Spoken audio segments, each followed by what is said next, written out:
Hi students, എല്ലാവർക്കും eco ലാബിന്റെ പുതിയ ഒരു ക്ലാസ്സിലേക്ക് സ്വാഗതം. ഇന്നത്തെ ക്ലാസ്സിൽ നമ്മൾ പഠിക്കാൻ പോകുന്നത് ഹയർ സെക്കൻഡറി രണ്ടാം വർഷത്തിലെ ഹ്യൂമാനിറ്റീസ് കൊമേഴ്സ് വിഷയങ്ങൾ പഠിക്കുന്ന വിദ്യാർത്ഥികൾക്ക് വേണ്ടിയുള്ള ഇക്കണോമിക്സിന്റെ ക്ലാസ് ആണ്. ഇൻട്രൊഡക്ഷൻ ടു മൈക്രോ ഇക്കണോമിക്സ് എന്ന ചാപ്റ്റർ ആണ് ഇന്ന് നമ്മൾ പഠിക്കാൻ പോകുന്നത്. ഇന്നത്തെ ക്ലാസ്സിൽ പ്രധാനമായും ഈ ചാപ്റ്ററിന്റെ രണ്ട് ഭാഗങ്ങളാണ് ഉൾപ്പെടുത്തിയിരിക്കുന്നത്. Origin of economics, definitions of economics.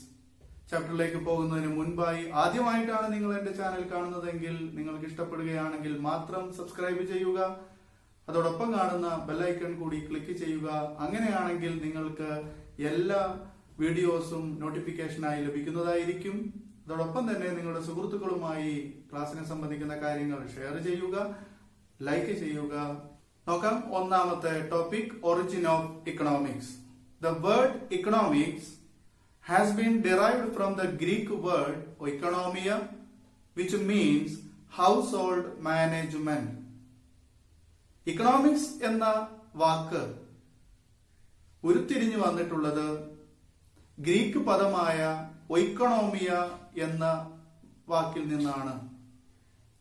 ഒയ്ക്കണോമിയ എന്നാൽ ഹൗസ് ഹോൾഡ് മാനേജ്മെന്റ് എന്നാണ് അർത്ഥം.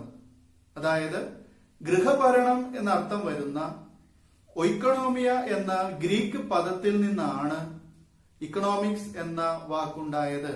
In the earlier days economics is known as political economy. Economics മുൻകാലങ്ങളിൽ അറിയപ്പെട്ടിരുന്നത് പൊളിറ്റിക്കൽ ഇക്കോണമി എന്ന പേരിലാണ്. നോക്കാം. ഇക്കണോമിക്സ് എന്ന വാക്ക് ഒയ്ക്കണോമിയ എന്ന ഗ്രീക്ക് പദത്തിൽ നിന്നാണ് ഉണ്ടായത്. ഒയ്ക്കണോമിയ എന്നാൽ ഹൗസ് ഹോൾഡ് മാനേജ്മെന്റ് എന്നാണ് അർത്ഥം. ഹൗസ് ഹോൾഡ് മാനേജ്മെന്റ് അല്ലെങ്കിൽ ഗൃഹഭരണം എന്ന അർത്ഥം വരുന്ന ഒയ്ക്കണോമിയ എന്ന ഒയ്ക്കണോമിയ എന്ന ഗ്രീക്ക് പദത്തിൽ നിന്നാണ് എക്കണോമിക്സ് എന്ന വാക്കുണ്ടായിട്ടുള്ളത്. ഇത് മുൻകാലങ്ങളിൽ പൊളിറ്റിക്കൽ ഇക്കോണമി എന്ന പേരിലാണ് അറിയപ്പെട്ടിരുന്നത്.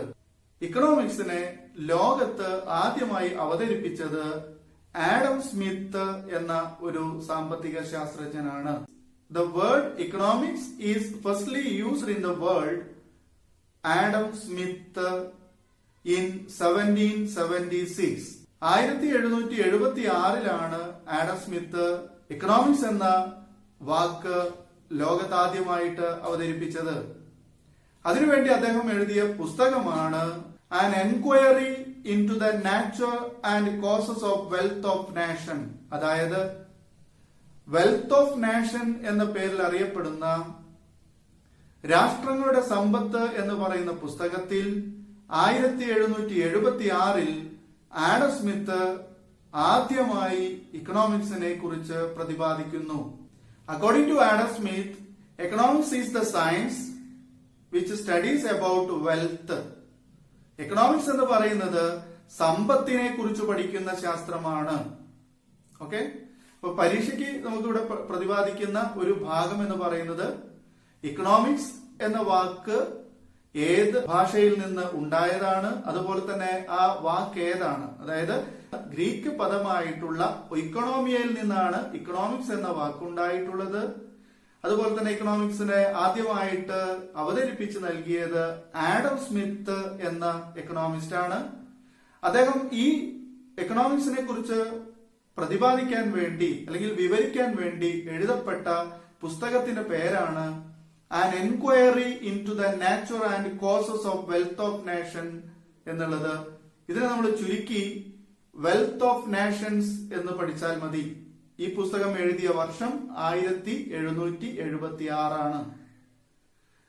എക്കണോമിക്സിനെ ആദ്യമായിട്ട് ലോകത്ത് അവതരിപ്പിച്ചതിനാൽ Adam Smith father of economics എന്ന പേരിലാണ് അറിയപ്പെടുന്നത്.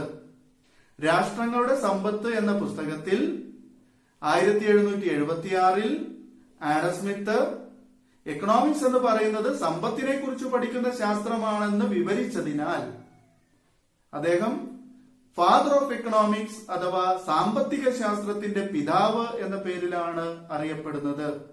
ഇത്രയും കാര്യങ്ങളാണ് നമ്മൾ ഒറിജിൻ ഓഫ് ഇക്കണോമിക്സ് എന്ന ഭാഗത്ത് പഠിക്കേണ്ടതുള്ളൂ. ഇനി രണ്ടാമത്തെ ഭാഗത്തിലേക്ക് പോകുമ്പോൾ ഡെഫിനിഷൻസ് ഓഫ് ഇക്കണോമിക്സ് ആണ്. ഇക്കണോമിക്സിന് പ്രധാനമായും 4 നിർവചനങ്ങളാണ് ആദ്യകാലത്ത് ഉണ്ടായിട്ടുള്ളത്.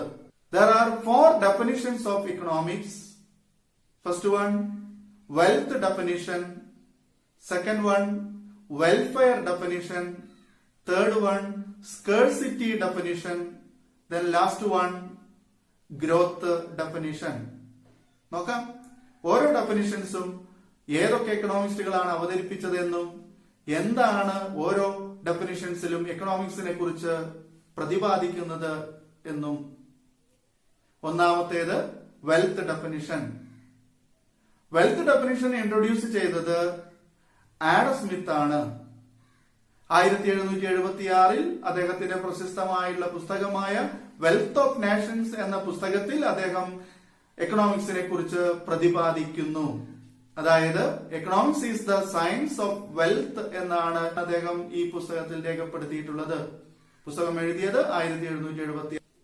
രണ്ടാമത്തെ ഡെഫിനിഷൻ വെൽഫെയർ ആണ്. ആൽഫ്രഡ് ആവിഷ്കരിച്ചിട്ടുള്ളത് 1890 പ്രിൻസിപ്പിൾസ് ഓഫ് ഇക്കണോമിക്സ് എന്ന പുസ്തകവുമായിട്ടാണ് ആൽഫ്രഡ് മാർഷൽ ഇക്കണോമിക്സിനെ നിർവചിക്കാനായി രംഗപ്രവേശം ചെയ്തത്. ഇതിൽ അദ്ദേഹം ഇക്കണോമിക്സ് എന്താണെന്ന് വളരെ വ്യക്തമായിട്ട് പറയുന്നു. Economics is the study of mankind.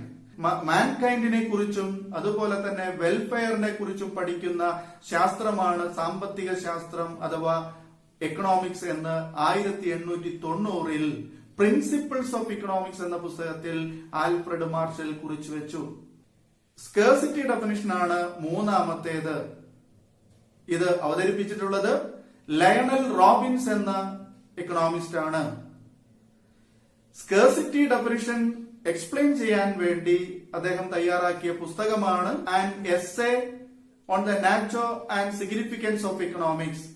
An essay on the nature and significance of economics എന്ന പുസ്തകം എഴുതി വെക്കപ്പെട്ടത് 1932 ലയണൽ റോബിൻസന്റെ അഭിപ്രായത്തിൽ economics is the science of scarcity and choice എന്നതാണ്. നാലാമത്തെ ഡെഫിനിഷൻ ഗ്രോത്ത് ആണ്. ഗ്രോത്ത് ഡെഫിനിഷൻ ആവിഷ്കരിച്ചത് പോൾ എ സാമുവൽസൺ ആണ്. പോൾ എ സാമുവൽസൺ 1964 എഴുതിയ പുസ്തകമാണ് ഇക്കണോമിക്സ്. ഇക്കണോമിക്സ് എന്ന പുസ്തകത്തിൽ പോൾ എ സാമുവൽസൺ അദ്ദേഹത്തിന്റെ ഗ്രോത്ത് ഡെഫിനിഷൻ പ്രകാരം ഇക്കണോമിക്സിനെ നിർവചിക്കുന്നത് ഇങ്ങനെയാണ്. Economics is the study of dynamic development and growth എന്നാണ് ഇക്കണോമിക്സിനെ കുറിച്ച് പോൾ എ സാമുവൽസൺ ഡിഫൈൻ ചെയ്യുന്നത്. ഈ 4 ഡെഫിനിഷൻസ് ആണ് ഇക്കണോമിക്സിനെ സംബന്ധിച്ച് ഏറ്റവും പ്രചാരത്തിലുള്ളതും ഏറ്റവും ഇമ്പോർട്ടൻസും. അപ്പൊ നമ്മൾ ഇന്ന് പഠിച്ച കാര്യങ്ങൾ ഒന്നുകൂടി കൺക്ലൂഡ് ചെയ്യാം. 2 കാര്യങ്ങളാണ് ഇന്ന് നമ്മൾ അവതരിപ്പിച്ചത്. ഒന്നാമത്തേത് ഒറിജിൻ ഓഫ് ഇക്കണോമിക്സ് ആണ്. രണ്ടാമത്തേത് ഡെഫിനിഷൻസ് ഓഫ് ഇക്കണോമിക്സ് ആണ്. ഇക്കണോമിക്സ് എന്ന വാക്ക് ഗ്രീക്ക് പദമായിട്ടുള്ള ഒയിക്കണോമിയയിൽ നിന്ന് ഉരുത്തിരിഞ്ഞതാണ്.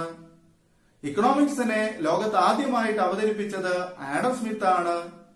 1776 അതിനുവേണ്ടി അദ്ദേഹം തയ്യാറാക്കിയ പുസ്തകമാണ് an inquiry into the nature and causes of wealth of nation എന്നറിയപ്പെടുന്ന പുസ്തകം. ഈ പുസ്തകത്തിലൂടെ അദ്ദേഹം എക്കണോമിക്സിനെ കുറിച്ച് പ്രതിപാദിച്ചു. രണ്ടാമത്തെ കേസ് എന്ന് പറയുന്നത് ഡെഫിനിഷൻസ് ഓഫ് എക്കണോമിക്സ് ആണ്. ഇക്കണോമിക്സിനെ പ്രധാനമായും 4 ഡെഫിനിഷൻസ് ആണ് ഉണ്ടായിട്ടുള്ളത്. അതിൽ ഒന്നാമത്തെ ഡെഫിനിഷൻ ആഡം സ്മിത്ത് തന്നെ തയ്യാറാക്കിയ വെൽത്ത് ഡെഫിനിഷൻ ആണ്. ഈ വെൽത്ത് ഡെഫിനിഷനെ കുറിച്ച് പ്രതിപാദിക്കുന്ന പുസ്തകം വെൽത്ത് ഓഫ് നേഷൻസ് ആണ്. 1776 എഴുതിയിട്ടുള്ള പുസ്തകം. രണ്ടാമത്തെ definition welfare definition Alfred marshal ആണ്. ഇതിനുവേണ്ടി അദ്ദേഹം തയ്യാറാക്കിയ പുസ്തകമാണ് 1890s പ്രിൻസിപ്പിൾസ് ഓഫ് ഇക്കണോമിക്സ് എന്ന പുസ്തകം. മൂന്നാമത്തെ ഡെഫിനിഷൻ സ്കേഴ്സിറ്റി ഡെഫിനിഷൻ ആണ്. ഇത് ആവിഷ്കരിച്ചത് ലയണൽ റോബിൻസൺ ആണ്. 1932 അദ്ദേഹം എഴുതിയ an essay on the nature and significance of economics എന്ന പുസ്തകത്തിലാണ് സ്കേഴ്സിറ്റി ഡെഫിനിഷൻ എന്താണെന്ന് അദ്ദേഹം എക്സ്പ്ലെയിൻ ചെയ്യപ്പെട്ടിട്ടുള്ളത്. നാലാമത്തെ ഡെഫിനിഷൻ എന്ന് പറയുന്നത് ഗ്രോത്ത് ആണ്. പോൾ എ സാമുവൽസൺ ആണ് ഗ്രോത്ത് ഡെഫിനിഷൻ ആവിഷ്കരിച്ചിട്ടുള്ളത്. 1964 തയ്യാറാക്കിയ ഇക്കണോമിക്സ് എന്ന പുസ്തകത്തിലൂടെയാണ് അദ്ദേഹം ഇക്കണോമിക്സിനെ കുറിച്ച് പ്രതിപാദിക്കുന്നത്. ഓക്കെ, ഇത്രയും കാര്യങ്ങളാണ് ഇന്നത്തെ ക്ലാസ്സിൽ നമ്മൾ ഉൾപ്പെടുത്തിയിട്ടുള്ളത്. ഇതിന്റെ തുടർന്നുള്ള ഭാഗങ്ങൾ അടുത്ത വീഡിയോസിൽ ഉൾക്കൊള്ളിക്കുന്നതാണ്. അതുവരേക്കും എല്ലാവർക്കും നന്ദി, നമസ്കാരം.